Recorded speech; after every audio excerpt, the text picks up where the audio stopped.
Hi, my name is Blaine Davidson. This is my first year working at the park, and I love to award prizes to guests and see how happy they are and have a smile on their face. Seeing another side of the park is really interesting because I never realized how much thought and effort goes into the experience that I had as a kid, so really is something.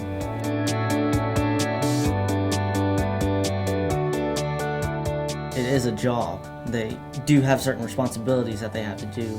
They are scheduled for, say, 20 to 30 hours a week. They are responsible for those hours. They can't just drop a shift and not work because that throws off the entire day.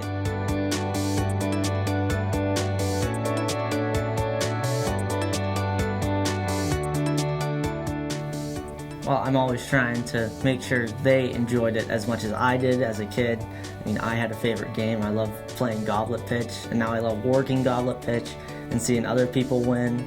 I would always, every time I came to the park, try and win that golden prize. Seeing other people win it and giving that prize out to them just puts a smile on my face.